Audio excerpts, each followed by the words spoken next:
All right, Mr. McLeod, do you still desire to represent yourself, sir? Yep. All right, and I'm required to remind you at each hearing that you do have the right to be represented by an attorney, including an attorney at public expense if you qualify and request. All right, well, we're here for a docket call that I had scheduled because Mr. McLeod had requested a jury trial, and I wanted to touch base and have you both submit proposed jury instructions, which I did receive. Thank you both. So what I want to do is I'm going to ask the bailiffs to deliver to you two packets. One is the ones that begin with 2.1. Those are the preliminary. That's for defense. The preliminary jury instructions, and then the 3.1, or the ones that start 3 point. Those are the final jury instructions that I would propose to give. So those will be for your review. Count 1, the defendant is charged with contravention, resisting, obstructing. That's a bit of a strange statute, and there's no model jury instruction for that charge precisely.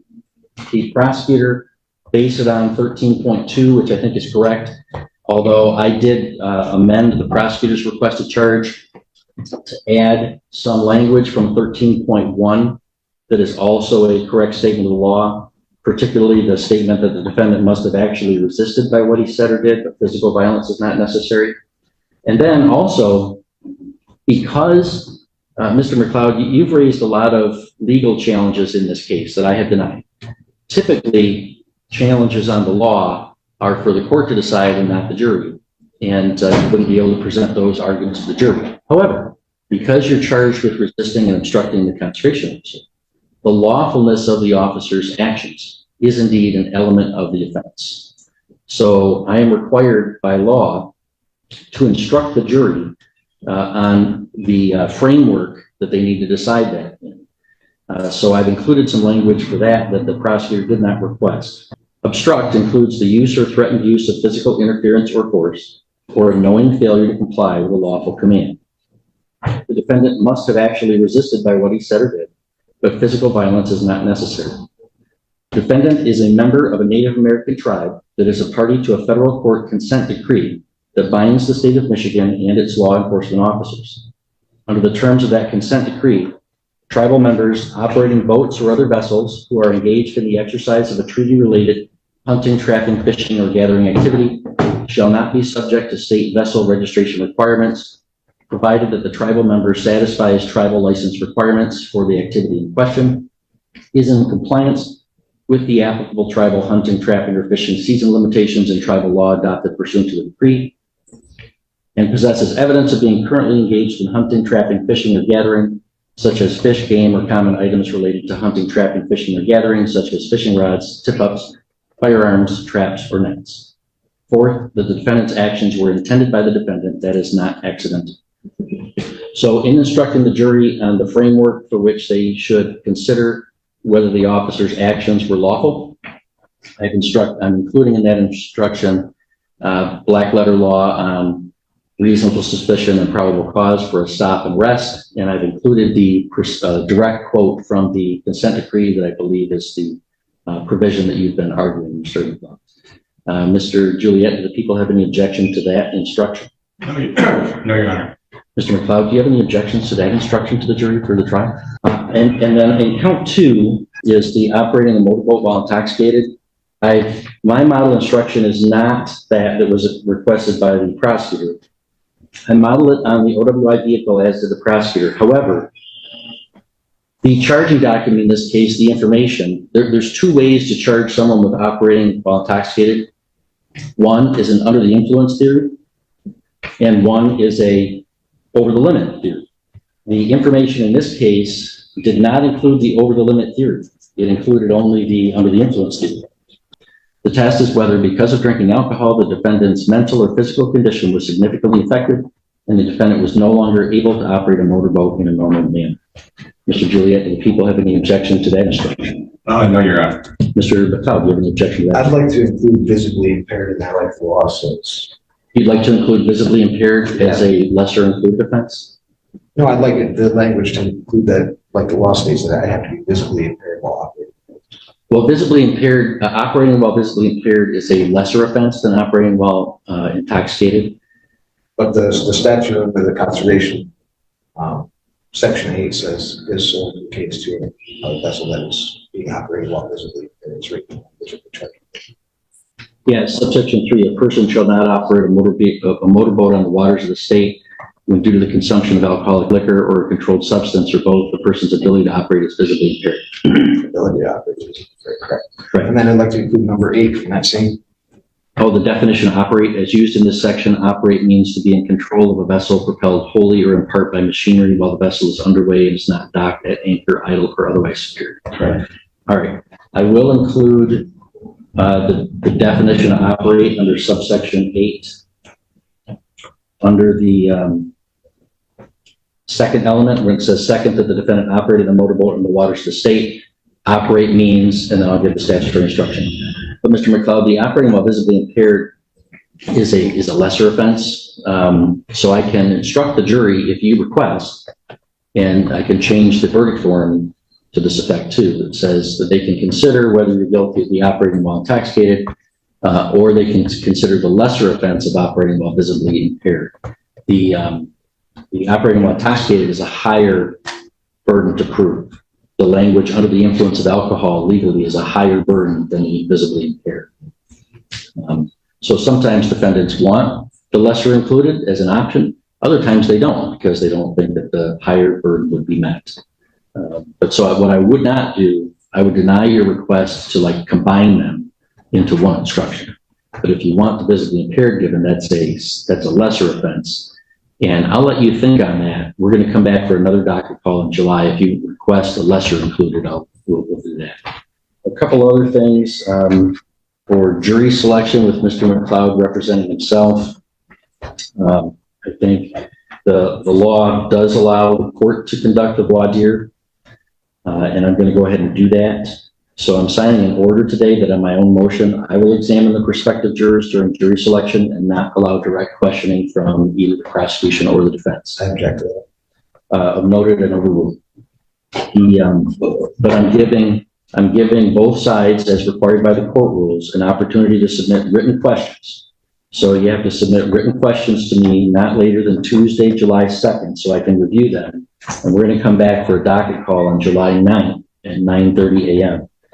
And then I will not ask questions that I determine are improper, irrelevant, or unnecessary. I'm sorry, you have a jury of my Native Americans, my peers? No, sir. It's a jury selected at random from folks in the county. All right. And also, Mr. McLeod, you've waived your right to counsel, and we've gone through the waiver process, and I believe that you have knowingly, voluntarily, and understandingly waived the right to counsel with your eyes open as to the risks of self-representation, that you're choosing to exercise your constitutional right for self-representation. That, of course, doesn't allow you to become disruptive to the court processes. You've not been doing that of late, but there was some history early on of that. So under Supreme Court precedent for Red v. California in 1975, this court may, even over objection, appoint what's called standby or advisory counsel to aid you if and when you ask for help, or to be available to represent you in the event that the termination of your self-representation is necessary. So therefore, on my own motion, I'm appointing the Sheboygan Office of Assigned Counsel, not to act as your attorney, Mr. McLeod, but to act as what's called a standby or advisory counsel. So they'll be present at the hearing in July and at the trial. They won't participate. They'll be there to give you advice if you have any. If you don't have any, they won't give it. And then if, for example, you became disruptive during the trial to the extent that even despite warnings, you persisted and had to be removed, then the attorney would jump in and finish the trial on your behalf. But as long as you're not disruptive, that's not going to be an issue. But they're there just as advisory counsel for you. I object. I want to do that myself. And I'm going to let you represent yourself, but I am going to appoint a standby or advisory counsel just to assist you if you deem necessary. And then I did notice as I reviewed the witness and exhibit lists that were submitted by both parties, Mr. McLeod, you had listed both magistrates in the district court judge, probate court judge, the elected prosecutor, and a retired circuit judge. Can you tell me what? It's all pertinent to that situation. In what respect? What testimony do you think that they'd be offering would be relevant at the trial? I don't need to say all that right now. Yeah, you gotta tell me that it's relevant, because I don't see how that's possibly relevant. Well, the magistrate and the prosecuting attorney went ahead and prosecuted this case without having a warrant on file. The judges all looked through this file, didn't have a warrant on file, still pursued it. So I mean, it's kind of like your job, isn't it, to make sure all the paperwork's in order? Sure, but that's not relevant to what the jury has to do. What the jury has to decide is whether the officer's actions on that day were lawful, and whether you were resisting him and or operating a motorboat while intoxicated. Not guilty if he is guilty of a charge. One more outburst and you'll have to leave. So the judge's testimony, magistrates and prosecutors, not admissible or relevant. So I'm going to strike from your witness list Magistrate Ellenboss, Magistrate Libby, retired Judge Spartan, Judge Vizinoff, Prosecutor Goodrich, and retired Judge Pavlich. So you may not call those folks as witnesses.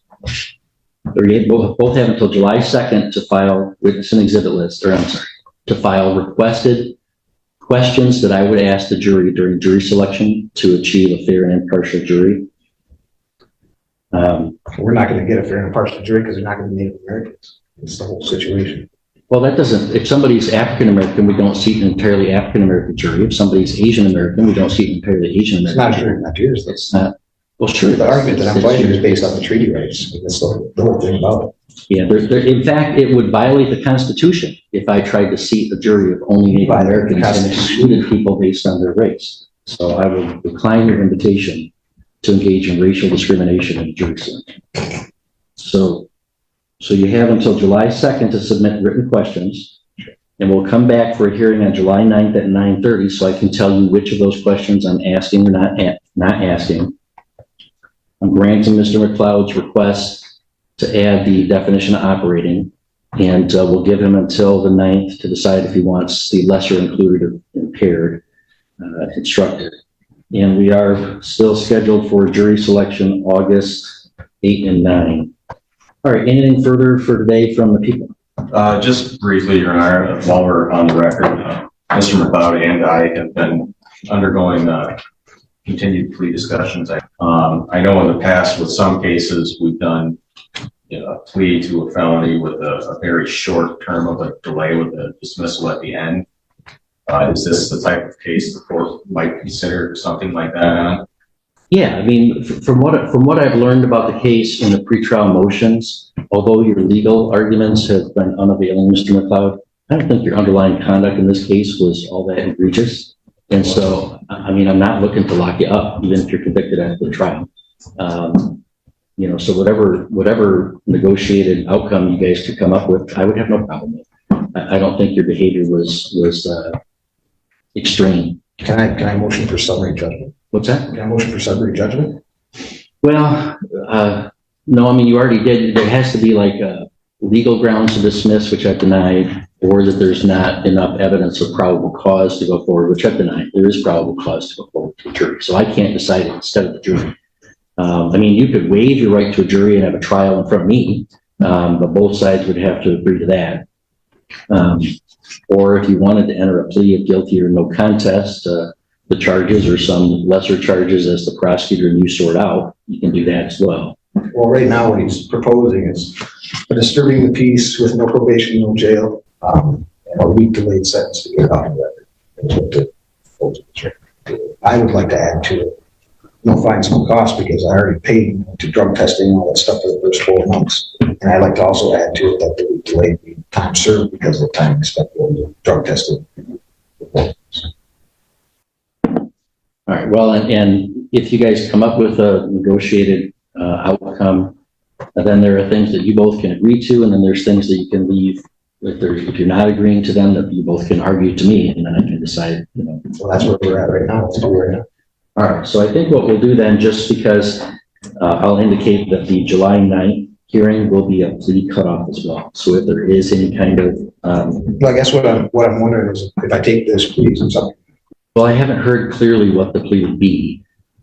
Well, I guess he's accurate that I did offer a disturbing the peace, but I know this court doesn't do misdemeanor probation, so I think it would have to be a plea to the 2-year on a week delay with a dismissal at the end. because it's technically felony probation. I'm willing to give him a disturbing the peace, but again, I don't think this court would put him. Wait, you want to do a disturbing the peace with a delay and dismissal? No, well, I'm fine with that, but I don't think this court will do a misdemeanor probation. I would do a misdemeanor delay with a dismissal if it's a short delay, and I wouldn't have Department of Corrections supervise him. I would just supervise it internally with the court staff. Okay, I will get that drawn up then. If you reach an agreement and you want to come in before July 9th just to get it done, just contact court staff and we'll schedule a time for you to come. Any other questions, Mr. Julian? No. Mr. McLeod?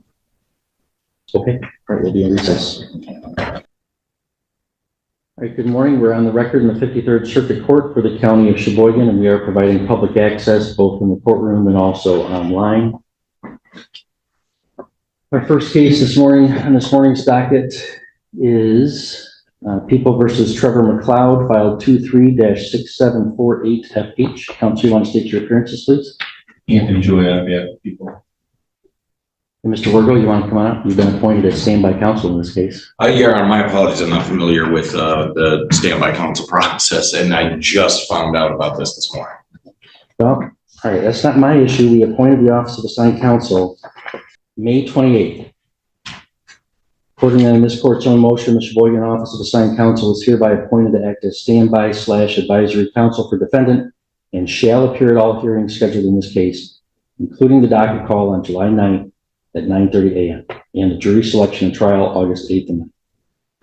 And the clerk's office would provide notice to standby counsel as well. Notice has been provided. We confirmed with your office that you were the one. All right, Mr. McLeod does not appear to be present in the courtroom. Is he in the hallway? He's not in Zoom either. He's not appeared. Have you had any contact with Mr. Trevor McLeod? To my knowledge, the entire office is not here, Honor. All right, well, Mr. McLeod has been representing himself. I did appoint standby counsel at the last hearing. Standby counsel is present. But since the last hearing, Mr. McLeod has refused to accept mail from the court. We sent a mailing to him with copies of the orders that I entered at the last hearing. It was sent back to us with a red marker stating return to sender and offer to contract is denied. So sadly, Mr. McLeod seems to be retreating back into nonsensical sovereign citizen defenses. And he filed a document, or there's a document purported to have been signed by him entitled Letter Rogatory for Relief, that is legal nonsense that somehow accuses the court of somehow generating funds from the case using defendant as some security mechanism, which makes no sense at all. This is not the first problems we've had with Mr. McLeod, and now he's choosing to refuse service from the court and refusing to attend here today. We have a jury trial scheduled August 8th and 9th. Mr. Juliet, any requests from the people? This is his first failure to appear, to my knowledge, but I wasn't aware that he was deliberately refusing correspondence from the court. So based on that, I would ask for a bench warrant. All right, Mr. Wargo, any input from standby counsel? Yes, you don't represent him, but you're here to stand by and give him, you're here to give him advice if he is here, if he wants advice, and to stand by to represent him if he's not able to represent himself, and him not being absent, I guess, if you want to say anything on his behalf. Yes, Your Honor. Being that it is his first non-appearance, and it appears that he is maybe under the impression that there are some legal mechanisms at play that aren't, I would ask that instead of a bench warrant, the court issue a show cause and allow our office an opportunity to try and work with him. Well, he's not only not here today, he's refusing to accept anything that we're sending him. He's repeatedly demonstrated contempt for this court's authority and process. I'll issue a bench warrant for his failing to appear with no bond. Do we leave the trial date on for now, Mr. Juliet? Yes. Okay. Normally, I would cancel the trial date. I'm going to give Mr. McLeod the courtesy of not canceling that trial date because I don't want him to be sitting in jail for a super long time on this case. But I guess my staff will monitor